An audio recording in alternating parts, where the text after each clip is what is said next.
Olá, tudo bem? Espero que você tenha tido uma ótima semana e que seu domingo já esteja sendo um ótimo domingo. Seja bem-vindo à capela, seja bem-vindo à nossa experiência online e obrigado por nos permitir entrar na sua casa e compartilhar contigo desse momento. Se você estiver aqui por Volta Redonda, seja morando aqui ou passeando, venha nos fazer uma visita. Eu prometo que nós vamos te fazer se sentir em casa. E se você não mora em Volta Redonda, eu espero que você encontre uma boa igreja, uma igreja saudável, onde você possa exercitar tudo isso e participar com outras pessoas. Se você tiver dificuldade em encontrar uma igreja saudável, mande uma mensagem para a gente, certamente. Eu espero poder conseguir te ajudar. Nós separamos uma mensagem especial para você, é a mensagem do nosso domingo, é a mesma mensagem que nós compartilhamos com a nossa igreja, é feita com muito carinho e eu espero que agregue valor para a sua vida, que edifique a sua família. Fique aí com a nossa mensagem e assim que a mensagem acabar, eu volto com alguns avisos para a gente se despedir, tá bom? Bom culto para você. Boa noite. Mais uma vez, para eu voltar, né? Vocês me tiraram do espírito aqui. Bom, se você estiver nos visitando, talvez isso seja estranho para você, mas aqui na capela a gente tem o costume de usar séries de mensagens, tipo Netflix. Você assiste um episódio, depois você assiste o outro, e a gente está numa série de mensagens chamada A Igreja Perfeita. A nossa ideia ou a nossa prepotência é defender essa ideologia de uma igreja perfeita. Nós realmente acreditamos que existe uma igreja perfeita, que dá para ser uma igreja perfeita. Muitos de vocês talvez tenham vindo de uma igreja chateados com alguma coisa, mas aqui a gente crê e defende que existe a igreja perfeita. E no final dessa série, o nosso objetivo é que você saia daqui convicto de que você também pode fazer parte dessa igreja perfeita. Amém? 2 pessoas, beleza. No final da mensagem, quem sabe, se Deus nos ajudar e o diabo não atrapalhar, a gente chega lá. É possível ser uma igreja perfeita, amém? Bom, melhorou. Nas últimas 2 mensagens, se você não acompanhou, se você não estava aqui, não tem problema, você vai entender a mensagem de hoje tranquilamente, mas se você quiser voltar para entender essa série de mensagens, elas estão gravadas no nosso canal do YouTube, youtube.com/capelachurch, ou no nosso podcast também, você pode ouvir enquanto você está ali na esteira fazendo exercício, tanto faz. Mas nas últimas mensagens, a gente falou sobre o princípio dessa igreja perfeita, lemos alguns textos de Atos e por aí vai, e a gente falou sobre as 7 características de uma igreja perfeita. Uma igreja que não cabe dentro das 4 paredes, e por aí vai. Essa foi a primeira mensagem. Na segunda mensagem, a gente falou sobre a lógica de uma igreja perfeita. Da onde vocês tiraram essa ideia? Como que vocês chegaram à conclusão de que dá para ser uma igreja perfeita? E aí eu defendi a questão de que, quando eu era mais novo, eu lia uma coisa na Bíblia, via outra coisa nos púlpitos, e aquilo ali não condizia, e a gente chegou na ideia de uma igreja perfeita. Hoje, eu quero falar sobre o assunto da glória da igreja perfeita. A glória da igreja perfeita. Uma igreja gloriosa. E para isso, nós vamos fazer uma viagem. Nós vamos passar por 4 igrejas. A semelhança das últimas mensagens que a gente falou, essa igreja aqui, na mensagem passada a gente apontou no livro de Apocalipse, no 3º capítulo, a gente falou sobre a igreja da Filadélfia, uma igreja que se conhecia a sua identidade, a igreja que Deus elogiou quando Ele dá essa visão para João. E hoje nós vamos passar por 4 igrejas. Vamos fazer uma viagem. Nós não vamos ficar necessariamente em um texto bíblico, a gente vai dar uma passeada. E no final disso, eu vou te mostrar um texto também em Apocalipse, dessa igreja perfeita, para a gente poder imitar. Pode ser? Então a gente vai começar pela primeira igreja. Eu vou colocar alguns desenhos aqui. A primeira igreja que aparece na nossa história é a igreja que Deus criou. É a igreja de Deus. A igreja de Deus. O que é a igreja de Deus? De acordo com a nossa tradição, com a tradição judaica, com a tradição cristã, com a tradição bíblica, quando a gente quer falar sobre a criação, sobre o princípio de todas as coisas, a gente abre a Bíblia num livro chamado Gênesis. Todo mundo aqui já leu Gênesis? Todo mundo conhece Gênesis? Já? Show? Então vocês estão por dentro da história. A maioria das pessoas, mesmo aqueles que não leram Gênesis, vão se lembrar da história dos primeiros capítulos. Como o universo foi criado, os planetas foram criados, as estrelas, o mar e por aí vai. Ali em Gênesis capítulo 1, Deus cria uma igreja. Ela está disfarçada, mas Ele cria uma igreja. No princípio, como diz o texto, a terra era sem forma e vazia. E Deus disse: haja e houve luz.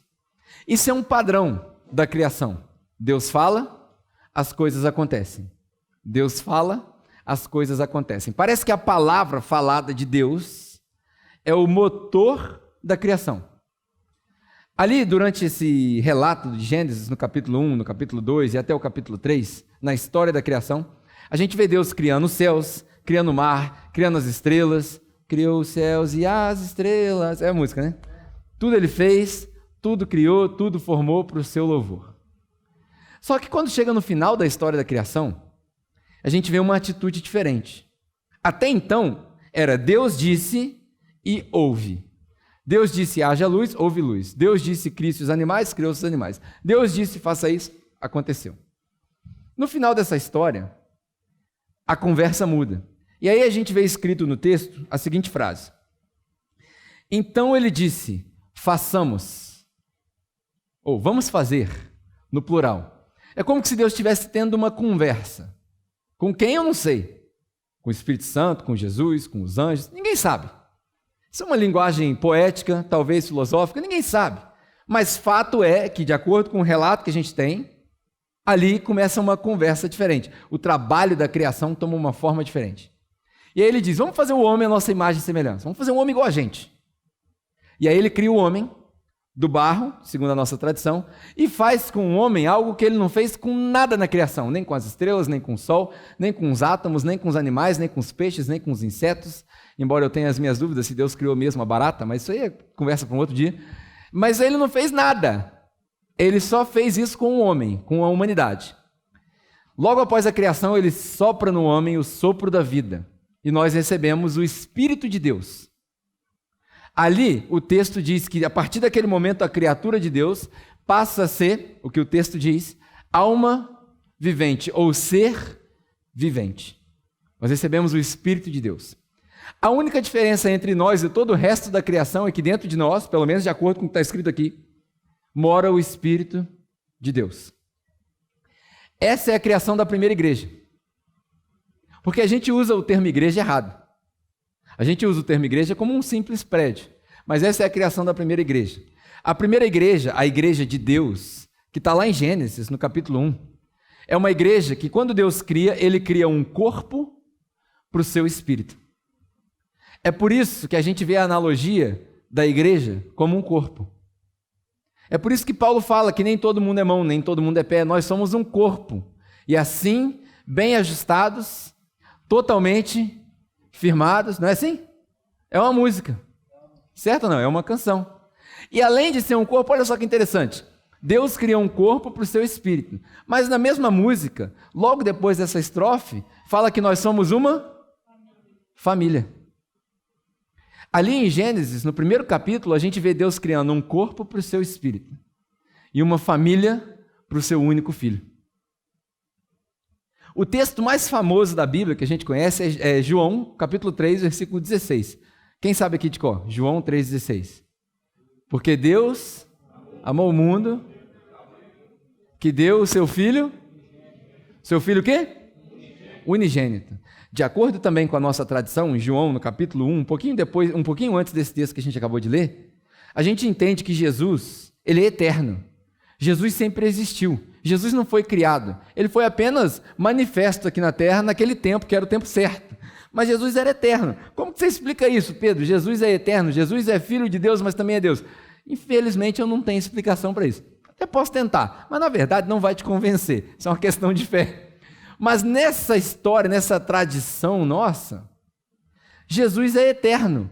Talvez seja Jesus o objeto da conversa de Deus em Gênesis capítulo 1, quando ele diz, vamos fazer o homem à nossa imagem e semelhança. Em Gênesis, no capítulo 1, ele cria um corpo para o seu espírito e cria também uma família para o seu filho unigênito. Aí Jesus deixa de ser o único filho e passa a ser o primeiro filho. Porque diz a Bíblia, a partir do Novo Testamento, em vários textos, que todo aquele que deposita a sua fé em Cristo, a esses lhes é dado o privilégio de serem chamados o quê? Filhos de Deus.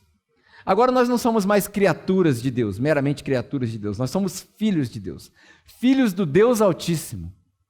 É aí que a gente vê o texto da semana passada, da mensagem da semana passada, de uma igreja que conhece a sua identidade, que anda de cabeça erguida, porque sabe quem é o nosso Pai. Nós somos filhos de Deus. Em Gênesis, na igreja de Deus, ele cria um corpo para o seu espírito, ele cria uma família para o seu filho, e ele cria um grupo de cuidadores da criação. Porque assim que acaba todo o processo da criação, parece que Deus... Eu morei na Nova Zelândia durante muito tempo, e na Nova Zelândia existe um lugar chamado Waiheke Island. É uma ilha dentro da cidade de Auckland, que a gente precisa ir lá de barco. Você só vai de barco, de ferry, né? Aquele barco grandão.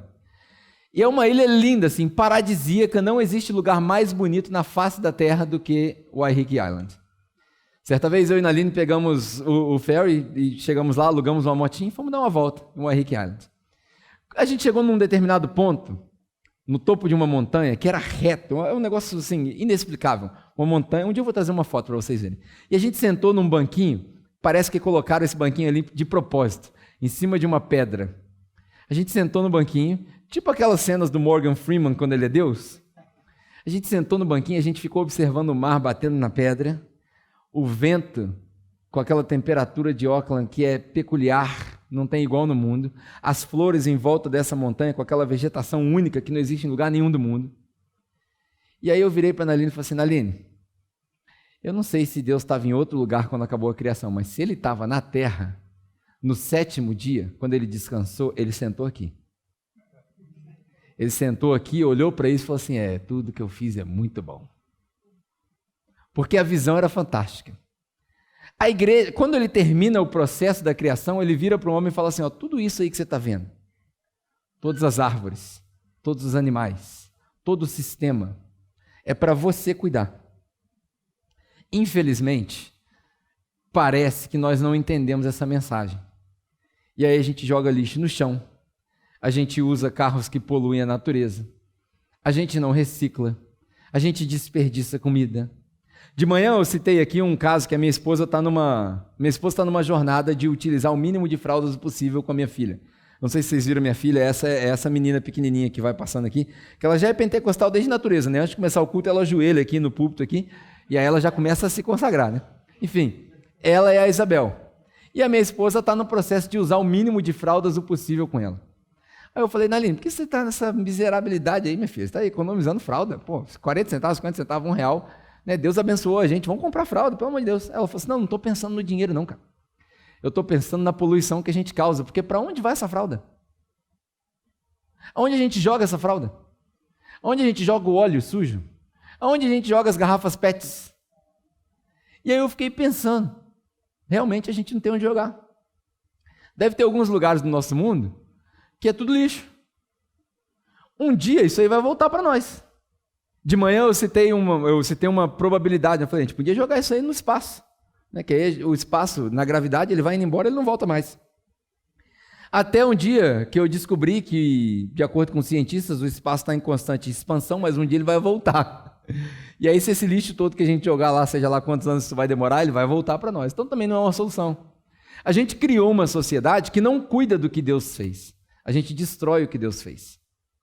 A igreja que Deus criou é uma igreja que é um corpo para o seu espírito, uma família para o seu filho, e ela é um grupo de cuidadores da criação dele.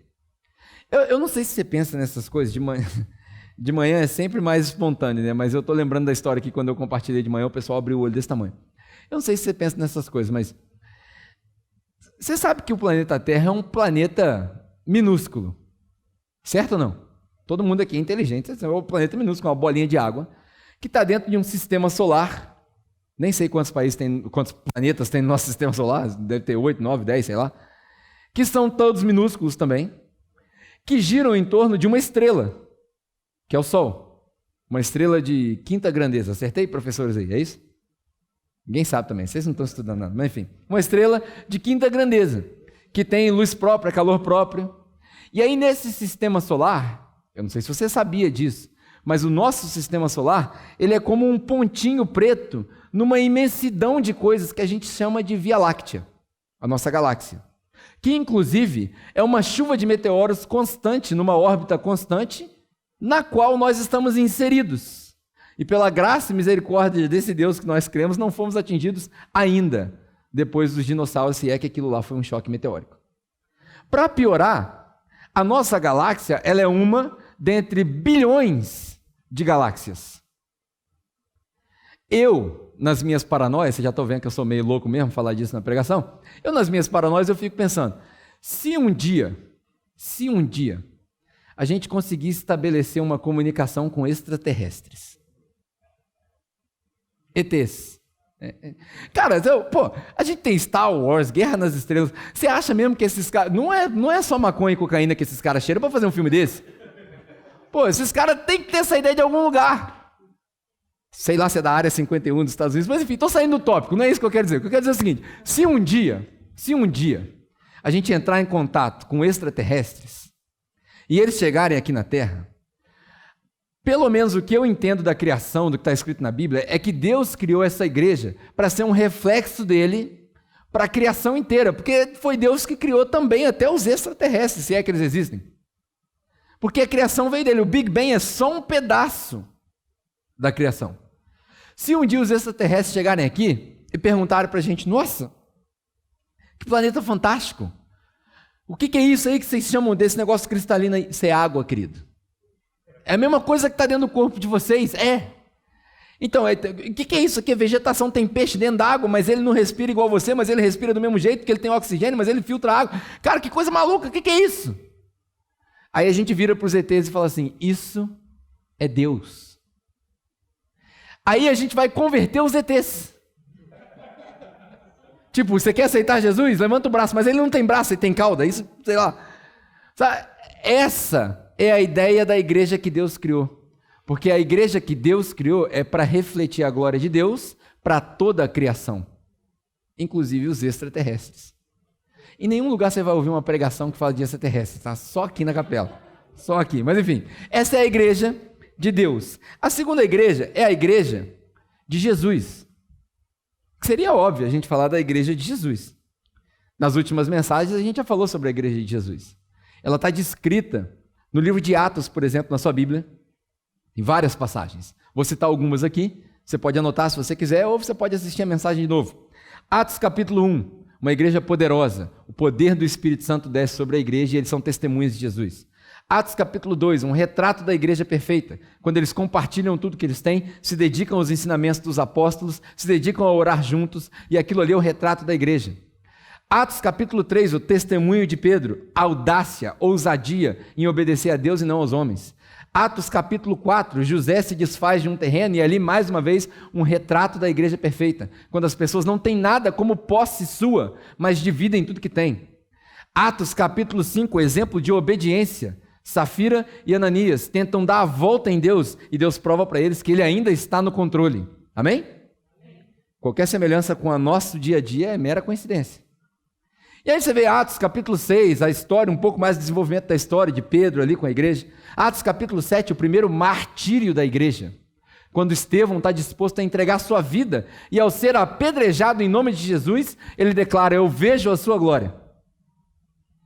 Atos capítulo 8 e capítulo 9, começa ali a história de Filipe, quando ele prega para um eunuco e o evangelho vai se espalhando. Capítulo 9, começa a história de Paulo, o grande plantador de igrejas. Atos capítulo 10, Deus vai esclarecendo para a igreja o que é ser igreja. Porque a igreja não é um grupo de pessoas exclusiva, não é só judeu, não é só gentio, não é só bárbaro, é todo mundo. E aí Deus dá um sonho para Pedro e aquele sonho, decodificado na mente dele, é uma mensagem para dizer agora está todo mundo incluído. E assim as coisas continuam. Atos capítulo 11, a história da igreja em Antioquia, quando chega no capítulo 13. Atos capítulo 14, a transição para a primeira reunião da igreja para decidir o que pode e o que não pode. Há 2000 anos atrás eles já estavam discutindo o que pode e o que não pode. Atos capítulo 15. E aí Atos capítulo 16 a gente começa a ver relatado na história ali as primeiras viagens de Paulo. Vamos para lá, vamos para cá, Paulo tem um sonho. E aí um anjo aparece para ele e fala, vai para Macedônia. E a gente vê o Espírito Santo guiando a igreja. Essa é a igreja que Jesus deixou. Atos capítulo 17, Paulo aparece numa cidade chamada Atenas, no meio da Grécia, uma cidade super idólatra. E aí, no meio daquela discussão, Paulo arruma um jeito de usar um texto que não é bíblico, um argumento que não é bíblico, nada a ver com Jesus, filosofia pura para explicar quem é Deus. Ele fala, ó, tá vendo esse altar com um monte de Deus que vocês têm aqui? Tem um ali que está escrito sem nome, é desse Deus aí que eu quero falar para vocês. E aí vai Atos capítulo 18, capítulo 19, o Espírito Santo mais uma vez descendo sobre a igreja, enfim, a história se desenrola, não vou passar por todo o livro aqui para vocês. Essa é a igreja de Jesus. A igreja de Jesus tem algumas características. Primeiro, a igreja de Jesus ela é um ensaio do céu na terra. Grava bem isso que eu estou te dizendo. A única razão que a gente se encontra aqui, que a gente se reúne, para fazer tudo isso que eu citei aqui do livro de Atos, é para a gente ensaiar o que vai acontecer no céu quando a gente estiver lá. Sabe-se lá onde lá for, né? Mas quando a gente estiver no céu, o que a gente vai fazer lá é o que a gente faz aqui. Adorar a Deus. Aqui é um ensaio. Lá é o jogo. Aqui é o treino. Lá é o jogo. Nós estamos nos preparando para jogar. E o que eu acho interessante é que a gente pode afirmar categoricamente que os anjos, que desde a eternidade estão lá louvando a Deus, têm inveja dos seres humanos. Porque nós podemos escolher adorar a Deus. Sabe-se lá onde entra também a escolha, mas a gente pode escolher adorar a Deus. De livre e espontânea vontade, ninguém te forçou a vir aqui hoje. Forçou ou não? Alguém botou uma arma na sua cabeça para ir à igreja? Não. Nós temos essa predisposição de adorar a Deus. É uma igreja que a igreja de Jesus é um ensaio do céu na terra. A igreja de Jesus, quer ver um outro negócio para escandalizar todo mundo? A igreja de Jesus é uma igreja que não se une por doutrina. Ela se une por amor. A igreja que se une por doutrina é a igreja do homem. Nós vamos falar dela aqui já já. É aí que nasce a igreja batista, a igreja presbiteriana, a Assembleia de Deus, os Testemunhas de Jeová, os Adventistas do Sétimo Dia, a Congregação do Brasil, a Congregação dos Estados Unidos, a Congregação da Nigéria, sei lá como é que chama. É aí que nasce a igreja relevante, a igreja irrelevante, a igreja pentecostal, a igreja sem costal, a igreja tudo. Essa é a igreja do homem, porque ela se une com doutrina. O que é doutrina? Doutrina é aquilo que a gente faz, que relata o que a gente crê, isso é doutrina. Mas a igreja de Jesus não tem doutrina. Note que nos evangelhos, Jesus não deixou nenhuma doutrina. Pelo contrário, ele quebrou todas as doutrinas. Não sei se você sabe, mas Jesus era judeu. Todo mundo aqui sabe que Jesus era judeu? Jesus nasceu numa família judaica. Ele era judeu. E ele frequentava as reuniões judaicas, ia na sinagoga e por aí vai. Os judeus, eles têm vários mandamentos. Na nossa conta, são 613 mandamentos que eles têm que decorar. Mas para nós, que somos menos crentes que os judeus, a gente vai ficar com 10 mandamentos, que é o mais famoso, certo? Vamos lá, todo mundo recitando os 10 mandamentos de cor. Número 1. Tem alguns crentes aí na igreja, né? Mas enfim, não vou envergonhar ninguém, esse não é o objetivo. São 10. Nem eu sei os 10. Mas eu sei que no meio dos 10, tem um importante demais para os judeus, que é o mandamento número 4. Esse eu decorei, porque eu tinha que falar hoje, eu decorei. Porque os mandamentos não é para o judeu, não é para nós. Mas enfim, tem o mandamento número 4 lá, que é o sábado. O sábado. E o sábado não é um dia da semana. Sábado é um dia para você descansar, não é necessariamente o sábado. Para o judeu, o sábado é santo. Porque como Deus descansou lá em Waiheke Island, da Nova Zelândia, no sábado, e falou, isso aqui é bom. Deus falou, vocês mantenham o sábado santo, descansem, não façam nada. Aí Jesus aparece na terra, todo cheio de coisas novas. E uma das coisas que Jesus mais faz é desrespeitar o sábado. Por quê? Porque a igreja de Jesus não é unida pela doutrina. Ele mesmo fala, o homem não foi criado para o sábado, é o sábado que foi criado para o homem. A igreja de Jesus não é uma igreja que tem doutrina, a igreja de Jesus é uma igreja que tem amor. A gente se une pelo amor. A igreja de Jesus é uma igreja onde a misericórdia triunfa sobre a justiça. A gente fala, mas Deus é justo, mas o amor dele triunfa sobre a justiça. A justiça dele ele entregou em Jesus, para nós sobrou amor. Aí você pode falar, nossa Pedro, mas isso aí é muito perigoso, as pessoas vão ouvir isso e vão fazer o que elas quiserem da vida. Eu sei. É isso mesmo. Você acha que Deus quer isso, Pedro? Eu tenho certeza. Eu tenho certeza absoluta que é isso que Deus quer. Que você faça o que você quiser da sua vida. Porque se você fizer qualquer coisa obrigada, não é por amor. Nenhuma dessas doutrinas vai sobrar. Agora, você está dizendo para mim, Pedro, que Deus quer que eu vá e saia pecando? Não foi isso que eu disse. Eu falei que Deus quer que você faça o que você quiser da sua vida. E se você tiver sido regenerado pelo Espírito Santo, de fato, você vai fazer aquilo que agrada a Deus. É natural. Porque você tem aí dentro de você o Espírito de Deus, Ele te deu. Ele mora dentro de você. Você não precisa fazer um ritual, você não precisa fazer um evento especial para receber o Espírito de Deus, não. Ele está aí. Está aqui, ó. Se você fizer assim, está aqui, está aqui dentro. Você não precisa de ninguém com superpoderes para te dar o Espírito Santo, não. Ele é seu. Ele mora dentro de você.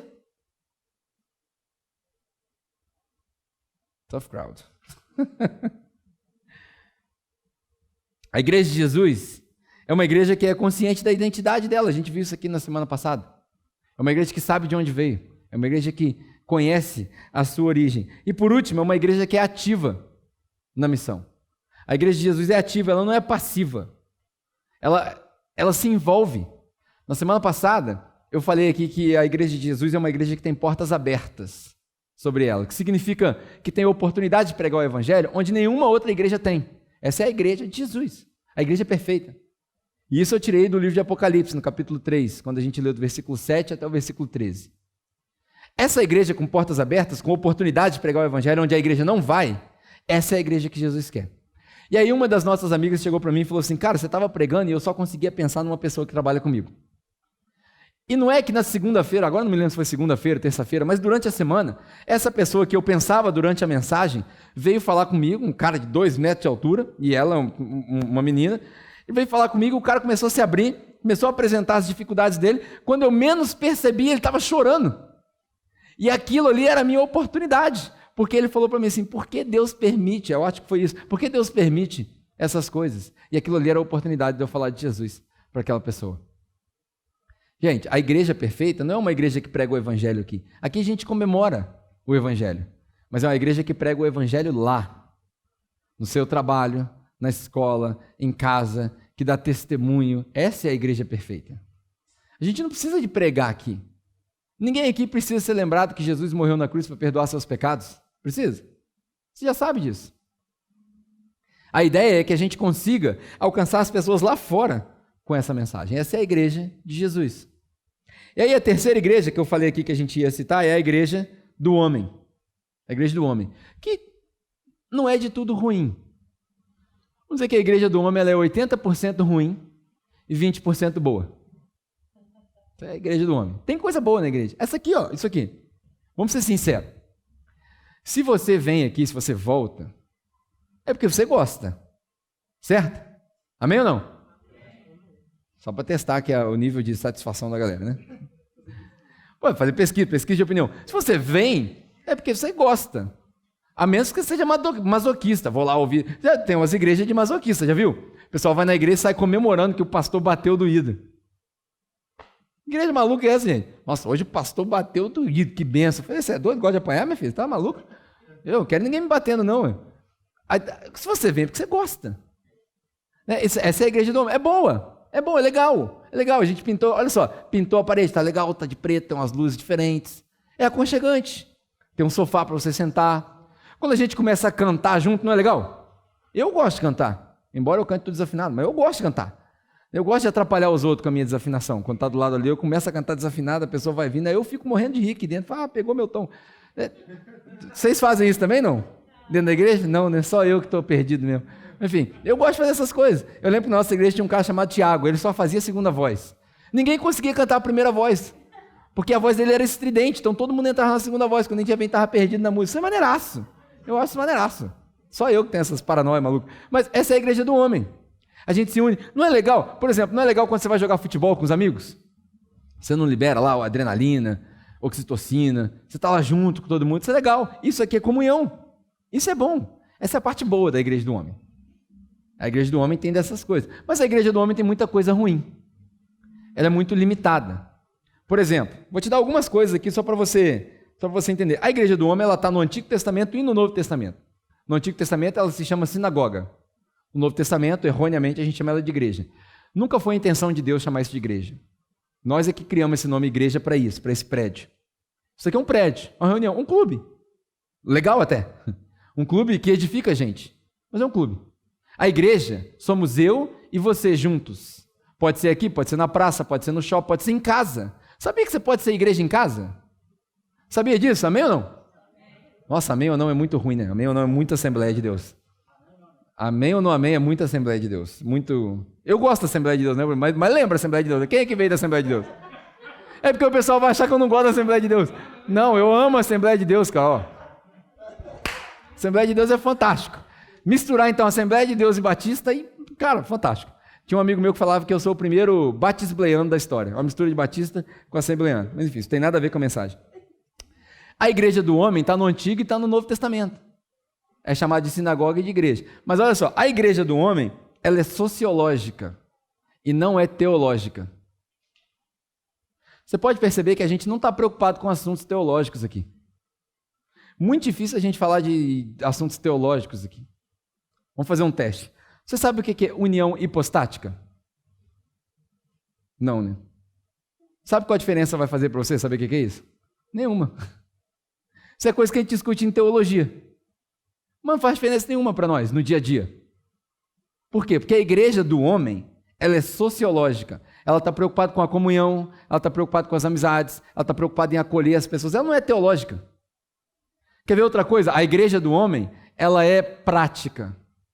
Ela não é mística. Essa não é a igreja de Deus. A igreja do homem é prática. Ela está preocupada em resolver os problemas. A gente faz série sobre como ter um melhor casamento. 3 pontos para ser bem sucedido na vida de acordo com os princípios de Deus. Como enriquecer como judeus. Tem gente que faz isso essas séries na igreja aí, né? Aqui nós vamos fazer como empobrecer como Jesus. É mais fácil ensinar isso daí. Mas enfim, é só desapegar das coisas e se vira. Vai comer cachorro quente. Mas enfim, papo para outra coisa. A igreja do homem é assim, ela é prática. Ela quer resolver problema. A igreja de Deus, ela não está preocupada em resolver problema. Porque a gente já sabe que a gente vai ter problema. No mundo, vocês vão ter aflição. Jesus avisou para nós. Mas tem de bom ânimo. Jesus não fala assim, no mundo vocês vão ter problema, mas fica tranquilo que eu tenho a solução. Porque ele não tem a solução. Jesus não tem a solução. Quando você fala assim, Deus, e agora o que eu faço? Nada. Espera. Mas eu vou ficar com isso pro resto da minha vida? Talvez. Mas eu queria tanto ser curado desse problema. Ué, mas se não for para ser? Está entendendo? Porque se Deus fizer, ele é Deus. Se ele não fizer, ele continua sendo Deus. Hoje eu estou cheio de música, né? Se Deus fizer... Ele... Estou ligado, eu gosto de música. É a igreja do homem. A igreja é prática, não é mística. Agora, se a igreja fosse mística, nós não teríamos os nossos problemas práticos. Porque se a igreja fosse mística, no bom sentido, buscasse a Deus, se orasse, se a igreja fosse mística, nós não teríamos os nossos problemas práticos. Porque, venhamos e convenhamos, as nossas brigas no casamento são todas elas por causa do nosso ego. Um dos dois está errado na relação. Às vezes as pessoas vêm me perguntar assim, como é que faz para resolver o problema com meu marido? Ué, um dos dois tem que ceder. Solução é prática. Uma vez uma menina veio falar comigo assim, pô, meu marido não larga o videogame. O que eu faço? Eu falei, quebra o videogame. Quebra o videogame. Aí o que aconteceu? Passou 2 meses, ela veio reclamar comigo. Pastor, meu marido não me dá atenção e tal. Eu falei, irmã, você quebrou o videogame? Não, não quebrei não, que eu fiquei com pena dele. Eu falei, você é trouxa. Agora vai para casa e faz amor com o videogame. Pô, o videogame está dando trabalho no seu casamento. O que tem que fazer? Elimina o videogame. É igual a história do cara que chega no médico e fala assim, doutor, dói quando eu faço isso. O que eu faço? Para de fazer isso. Pô, simples. O evangelho é muito simples, gente. Muito simples. A gente é que complica. Por quê? Porque a gente criou uma igreja cheia de apetrecho. Essa é a igreja do homem. Ela é o mesmo roteiro, a igreja do homem. A gente entra nela, há 2000 anos atrás é assim, a gente entra, tem umas músicas, canta, é legal, a gente se emociona, tem a palavra, e aí tudo segue a mesma coisa, manipulação, roubalheira, vai tudo seguindo o mesmo caminho, porque o poder sobe na cabeça. E aí se a igreja de Deus reflete Deus, e a igreja de Jesus é um ensaio do céu, a igreja do homem reflete o quê? O homem. Por isso que a igreja se tornou irrelevante hoje. Porque ninguém quer ser igual a eu e você. Porque nós somos falhos. Nós somos pecadores igual a eles. Eu e você não servimos de exemplo para ninguém. Por isso que as pessoas não são atraídas pela igreja. Porque ao invés de colocar Jesus no centro, a gente põe nós. É uma boa música, é um ambiente legal, é o ar-condicionado, é descolado, é o pastor que fala umas coisas doidas. Aí a gente quer que isso chame a atenção das pessoas. Vai dar errado. O objetivo da igreja é botar Jesus ali no meio e deixar Jesus atrair quem ele quiser. Quando Jesus atrai, ele mesmo falou assim, a promessa dele, todos aqueles que Deus mandar para mim, que o Pai mandar para mim, eu nunca jogo fora. Então você se pergunta, por que as pessoas não ficam na igreja? Porque elas estão apegadas a você e não a Jesus. Porque elas estão apegadas a mim e não a Jesus. O nosso capricho, o nosso orgulho faz isso. A gente tem que mudar isso. A igreja do homem, ela é até boazinha, assim, 20%. 80% dela é ruim, tem que jogar fora. E aí a gente tem a igreja do Espírito Santo. É até legal, né? Deus Pai, Filho e o Espírito Santo. Tudo que a gente faz é Pai, Filho e Espírito Santo. A igreja do Espírito Santo. Essa igreja que eu quero mostrar para vocês no livro de Apocalipse. Nós vamos ler 2 capítulos, que são até rápidos hoje. Capítulo 21 e capítulo 22. Diferente das outras mensagens, eu não vou ficar tecendo muitos comentários nesse texto. Mas eu quero ler com você com bastante detalhe, para você perceber no texto a igreja perfeita. Por quê? Presta atenção nisso que eu vou te falar antes da gente ler. Qual que é a ideia? Se você fica impressionado com as palavras que eu falo, você está impressionado com a minha capacidade. Eu não vou apresentar para você aqui uma falsa humildade. Eu gosto de falar, eu estudo para isso. Eu estudei retórica, eu estudei homilética, eu gosto de falar em público. Não é mistério para ninguém que eu faço isso porque eu faço, porque é minha área, essa é minha área, meu chamado. Eu gosto. Também não vou ser hipócrita para você, eu gosto de elogio. Quando as pessoas falam, pô, a palavra hoje foi legal. Estou precisando de carinho, vocês estão vendo, né? Não, brincadeira. Mas eu gosto quando as pessoas falam, pô, a palavra hoje foi legal, mexeu comigo. Porque essa é minha área, eu gosto disso. Mas essa não pode ser a sua âncora. Ela é a minha área, mas não pode ser a sua âncora. A sua âncora tem que ser quando Deus fala com você na palavra. Nisso aí que você tem no seu colo, no seu celular, todo dia. Quando você abrir e falar assim, mano, isso daqui falou comigo. Quando você chorar, eu falo isso direto, de vez em quando eu falo isso aqui. Quando foi a última vez que você chorou lendo a Bíblia? Sem musiquinha de fundo. Sem luz apagada. Quando foi a última vez que você chorou no ônibus, mano? Quando você estava aqui, ó, ouvindo a Bíblia lida aqui, você começa a chorar. Qual foi a última vez? Qual foi a última vez que Deus te parou na rua, no meio do nada? E aí você começou a sentir o Espírito Santo. Ah, isso não acontece comigo, Pedro. Então você não conheceu Jesus ainda. Porque ele é inconveniente. Toda interrupção... É ou não é? Ó, quem riu já passou por isso. Você está no meio da bagaça e começa... Aí já era. É ou não é? Mano, se você passou por isso, você conheceu o Espírito Santo, cara. Se você não conheceu o Espírito Santo, já ele vem. Porque ele vem em breve. Mas enfim, vamos ler Apocalipse, capítulo 21 e o capítulo 22. É um texto rápido. E aí a minha ideia é que você note aqui nesse texto Deus falando com você, beleza? Vamos lá, capítulo 21. Isso aqui é o relato de João, né? Para quem não conhece Apocalipse.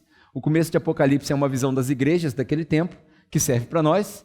Do capítulo 4 até o capítulo 18, é uma maluquice danada no livro de Apocalipse, você não vai entender, não tenta entender, que você não vai entender. Se você quiser uma dica, aquilo ali é um filme de ficção científica, você pode ler como se fosse um roteiro de ficção científica, de vários acontecimentos acontecendo, e aí isso aí é um retrato do que provavelmente vai acontecer com a igreja, conosco, com o mundo, um dia, quando Jesus estiver prestes a voltar. Mas é muito difícil você entender se você não tem um conhecimento de Bíblia, de Antigo Testamento, por aí vai. Mas dá para ler nessa pegada. Você fala assim, pô, vou ler como se fosse um roteiro, vou ver o que vai acontecer. Aí chega no 19, ele esclarece, aí todo mundo entende. O capítulo 19 é a abertura da porta da esperança. É fantástico. E aí no 21 e no 22 é o que a gente vai ler agora. Fala assim, ó. Isso aqui é João, tá? João, o apóstolo, discípulo de Jesus, falando. Então, eu vi novos céus e nova terra, pois o primeiro céu e a primeira terra tinham passado, e o mar já não existia. Eu vi a cidade santa, a nova Jerusalém, que descia dos céus da parte de Deus, preparada como uma noiva adornada para o seu marido.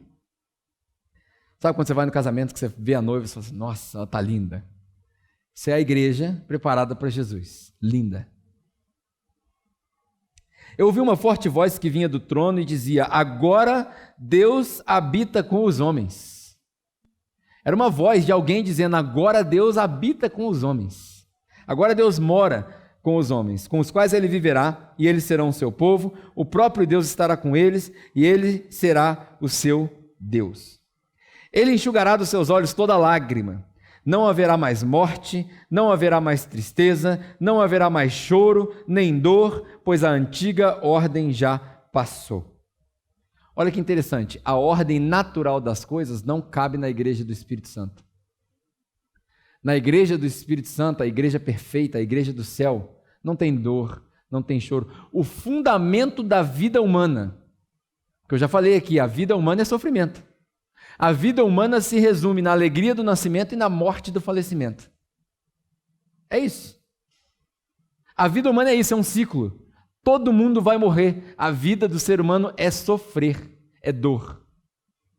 O fundamento da vida humana não cabe na igreja perfeita.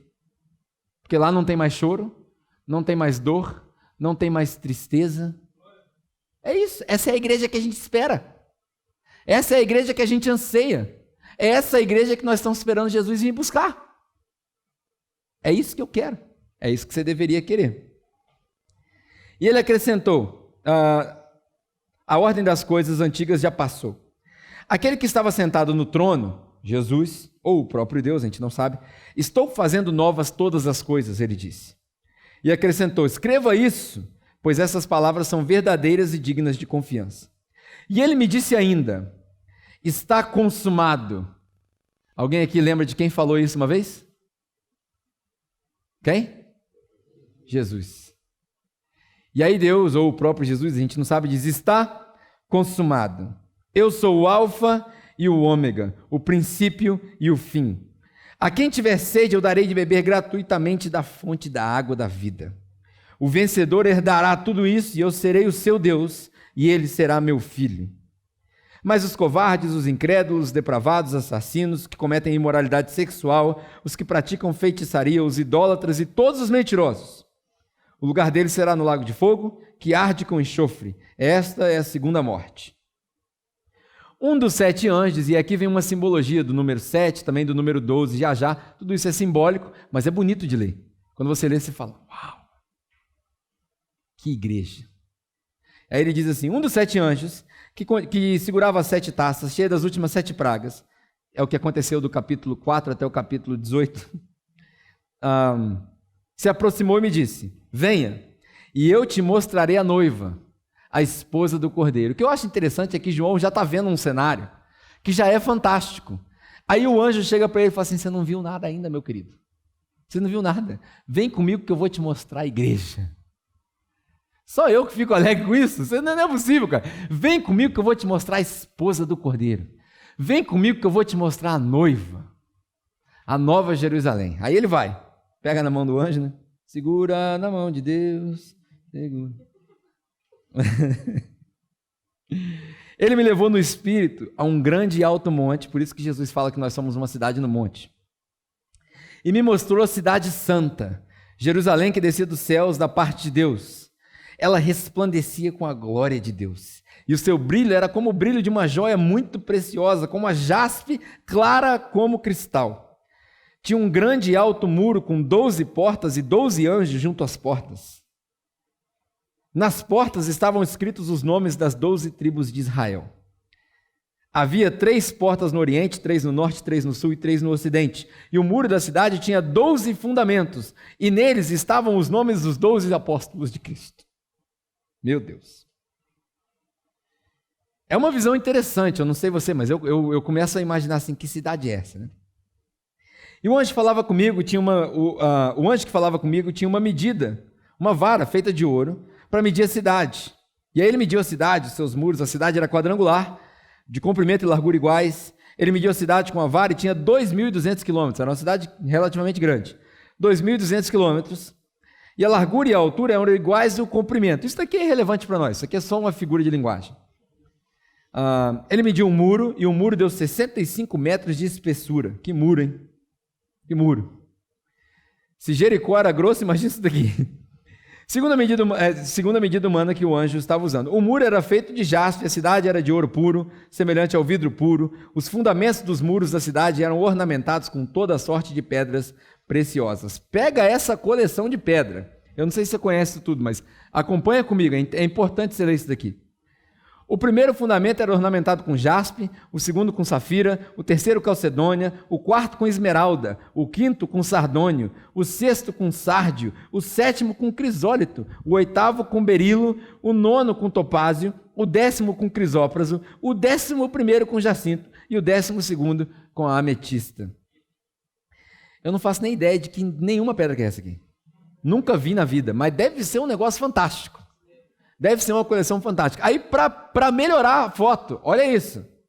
Ele diz, as 12 portas eram 12 pérolas. Você já viu uma pérola? Alguém aqui já viu uma pérola? Polida, pelo menos? O tamanho, normalmente, de uma pérola é uma bolinha de gude. Você imagina uma porta numa parede de 65 metros de espessura, feita de uma única pérola. Que coisa fantástica que deve ser essa visão. Essa é a cidade que Deus está mostrando. A rua principal da cidade era de ouro puro, como vidro transparente. Olha só, nessa cidade não tinha choro, não tinha tristeza, não tinha corrupção, não tinha pecado, não tinha nada. Sabe o que não tinha nessa cidade também? Está aí nesse versículo que nós vamos ler agora, olha aí para você ver. Templo. Olha que interessante. O fundamento da nossa religião, templo, não cabe na igreja perfeita. Eu não vi templo nenhum nessa cidade, diz João. Ele procurou. Por quê? Porque ele era judeu, ele estava acostumado. Ele provavelmente estava procurando onde é que a gente vai se reunir. Onde é que a gente vai louvar? Onde é que a gente vai adorar? Eu não vi templo algum na cidade. Pois o quê?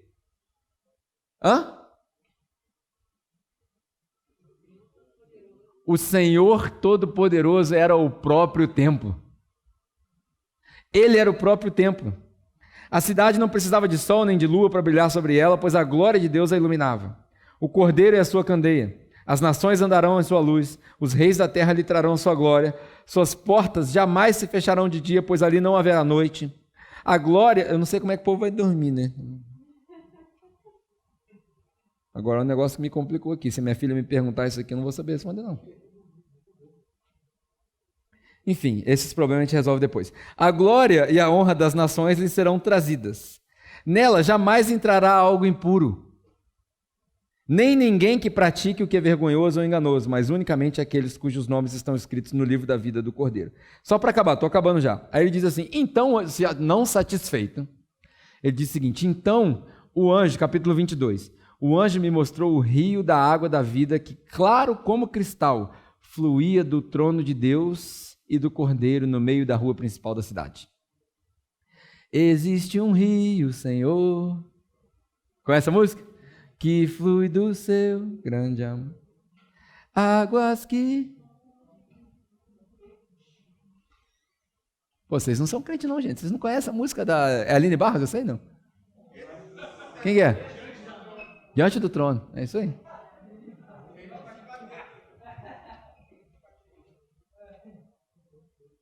Perdão, Senhor. De cada lado do rio estava a árvore da vida, que frutificava 12 vezes por ano, uma por mês.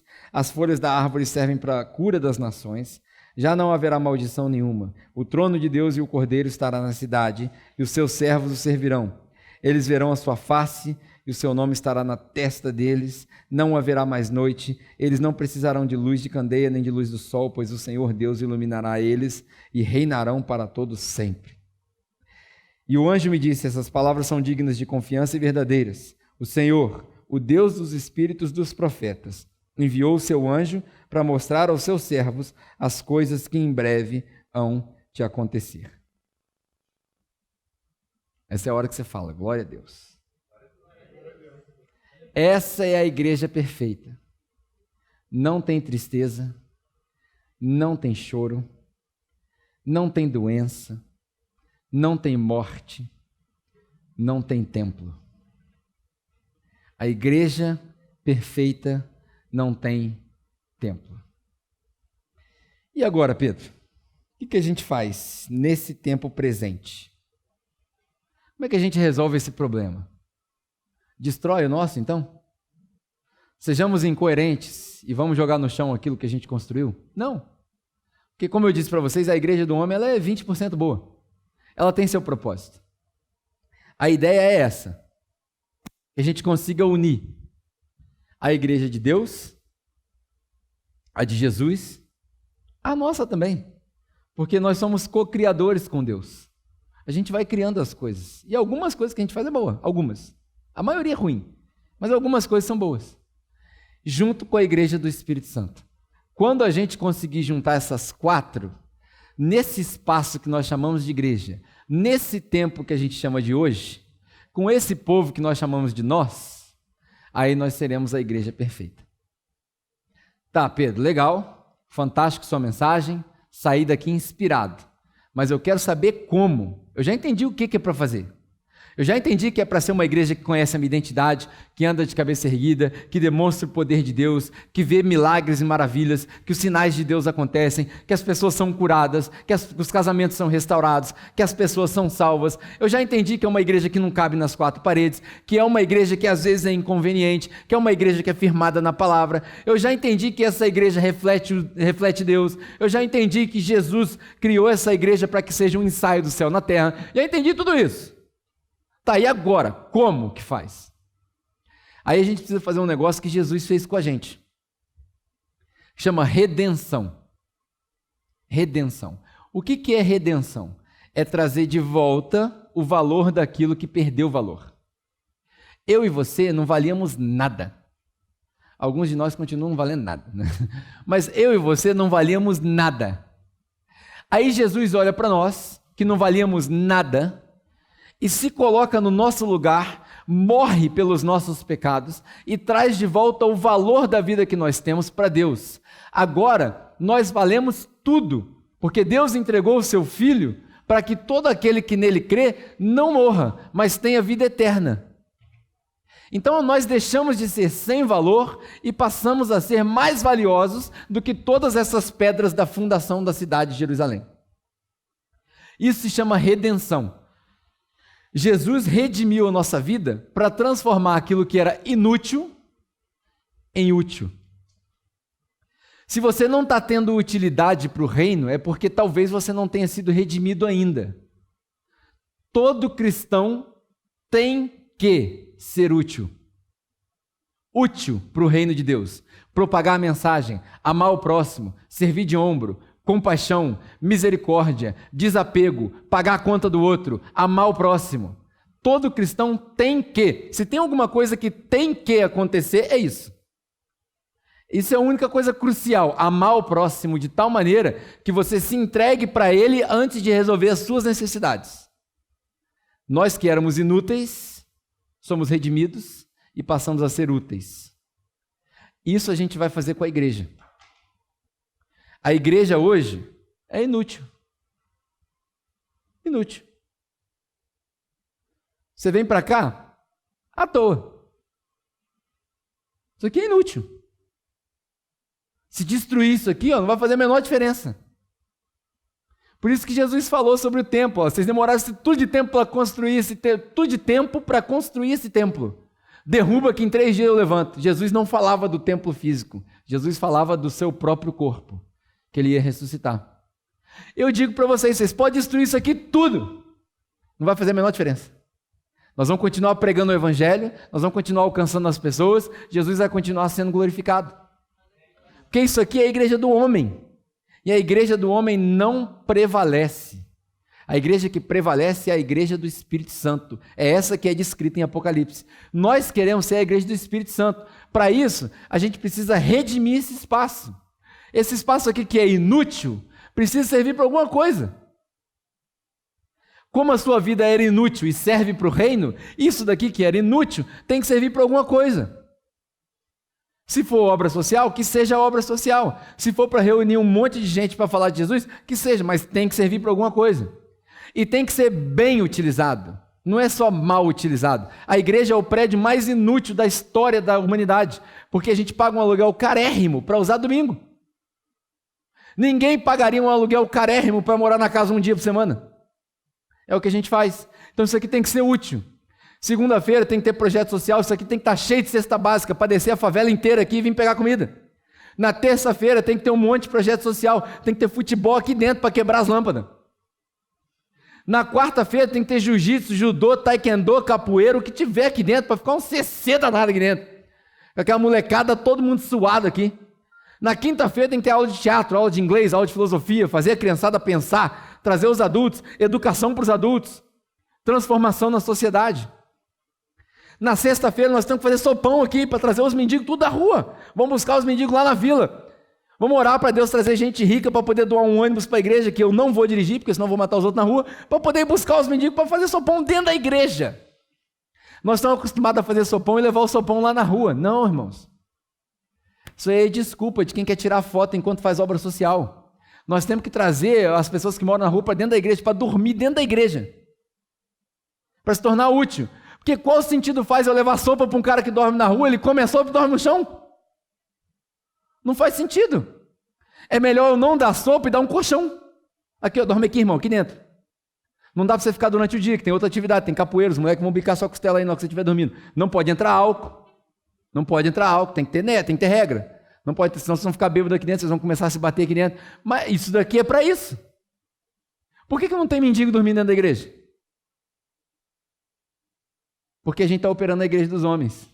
Aí a gente pensa assim, ó, eles vão quebrar o ar-condicionado. Eles vão roubar a televisão. Mas vai mesmo. Aí a gente compra outra. Porque Deus é bom. E é misericordioso. E Ele continua dando. Vocês não creem na igreja do Espírito Santo? Vocês não creem. Vocês ficam aí. Tem que dar tempo de fazer o download. Né? Tem que se tornar útil. Está entendendo? Isso é redenção. Nós só vamos conseguir ser a igreja perfeita quando a gente redimir a igreja. Enquanto a gente não redimir a igreja, nós vamos ficar vivendo a igreja dos homens. E a igreja do homem, ela é superficial, ela não é espiritual. Ela é natural, ela não é sobrenatural. Não adianta nada a gente ajoelhar e falar assim, Deus, cura aquele irmão, se a gente não consegue nem dar um prato de comida. Não adianta. Se eu fosse Deus, eu ia falar assim, eu curo nada. Não vou responder essa oração. Se eu fosse Deus, eu ia falar isso, não vou responder essa oração não. Por quê? Porque você não faz nada, você é um inútil.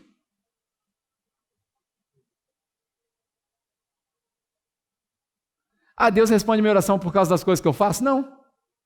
Mas eu acho que Ele deixa de responder para você ser inútil. Não é o que a gente faz, mas o que a gente deixa de fazer atrapalha. Está entendendo? Está fazendo download? O que a gente faz não vai fazer diferença nenhuma, mas o que a gente deixa de fazer atrapalha. Porque a gente não está vivendo o que a gente prega. O nome disso é hipocrisia. Uma das grandes razões que as pessoas se magoaram com a igreja. Aqui não. Que eu vou bater no peito e eu vou brigar. Eu quero ver você me mostrar um hipócrita aqui dentro da igreja. Se você me mostrar, eu vou para cima dele. Aqui não. Aqui nós vamos botar o evangelho na cara das pessoas até elas se constranger de tal maneira que a hipocrisia vai sair. Aqui a gente expulsa o demônio da hipocrisia. Na base da bribada. Pega a Bíblia, pá, pá, pá, sai demônio da hipocrisia. Aqui não. Aqui só cristão de verdade. Amém? Amém? Essa é a igreja que nós queremos. A igreja perfeita. A igreja de Jesus. Pô, podia rolar até uma palma agora para poder ir para o Instagram, né? Vocês são muito bobos, né? Pelo amor de Deus. Vocês são bobos demais. Vamos orar? Meu convite para você é esse. Se você quiser ser essa igreja, eu te convido a ser essa igreja. Se você não quiser ser essa igreja, aí é contigo. Tem várias outras que você pode procurar. Pai, obrigado por a gente poder refletir na sua palavra, refletir nesse texto de Apocalipse, refletir sobre a igreja perfeita. Essa série tem sido maravilhosa e eu te agradeço, Pai, porque a gente pode comunicar isso com as pessoas. Isso é muito bom. Eu fico feliz porque o Senhor separou esse tempo para a gente explorar essa igreja perfeita. Mas o nosso pedido é que não fique só nas palavras, que isso se torne em atitudes. Que essa igreja se torne mesmo um espaço de acolhimento, que os pobres possam se achegar. Porque já dizia Jesus há 2000 anos atrás, quando ele mandou mensagem para João, diga a ele que as boas novas são pregadas aos pobres. Que o Senhor dê capacidade para a nossa igreja para alcançar os pobres. Essa igreja aqui seja cheia de gente pobre. E o Senhor vá transformando essas pessoas, transformando a vida delas, que elas possam encontrar trabalho, dignidade, e daqui a alguns anos a gente possa ver o fruto do Evangelho na vida deles aqui ainda na terra. Que fantástico seria isso. Nós te agradecemos já adiantadamente, sabendo que o Senhor ouve as nossas orações. Pai, convence o coração de cada um aqui a sermos essa igreja perfeita, essa igreja do Espírito Santo. Traz convicção para cada coração durante a semana e abre portas para a sua igreja pregar sobre esse Evangelho. Que o Senhor nos leve em segurança para os nossos lares nessa noite. Abençoe o restante do nosso domingo e o restante da nossa semana. Se há alguém aqui no nosso meio que ainda não conhece Jesus como seu Salvador, talvez não tenha se batizado, não tenha professado a sua fé, que hoje tenha sido um momento de encontro com o seu Filho Jesus e que essa decisão possa ser articulada ao longo da caminhada dele, seja aqui ou seja em qualquer outro lugar. Obrigado, Pai. Obrigado pelo nome do seu Filho Jesus. Amém. Amém. Bom, é isso. Essa foi a nossa mensagem. Eu espero que tenha te edificado, espero que tenha feito bem para você, que te faça refletir. Eu tenho algumas coisas que eu gosto de relembrar toda vez que a gente se encontra. Uma delas é a respeito do nosso grupo de conexão. São os nossos grupos pequenos que se encontram durante a semana, presencialmente ou virtualmente, para discutir as coisas que a gente aprendeu, para discutir a respeito de questões da vida, onde a gente pode se aprofundar, onde a gente pode dividir as nossas dores. Enfim, nós temos vários. Eu gostaria que você participasse de um. Só assim você vai conseguir entender o que é ser igreja para nós. Caso você queira participar, basta escanear esse código que está aparecendo aqui na sua tela e nós vamos te encaminhar para um grupo de conexão. E falando em códigos, caso você queira também contribuir conosco financeiramente para nos ajudar a avançar com essa missão, vão aparecer aqui espalhados pela tela alguns códigos de resposta rápida, tanto do Nubank quanto do PicPay, ou a nossa chave do Pix, caso você queira fazer uma doação, uma contribuição financeira. Faça de acordo com o seu coração, não tem pressão nenhuma, e aquilo que você se sentir à vontade, você pode fazer a sua doação, tá bom? Enfim, essa foi a nossa mensagem, essa é a nossa igreja. Seja bem-vindo, espero que você tenha aproveitado. Tenha uma ótima semana, que Deus te abençoe e até o nosso próximo encontro, se Deus quiser.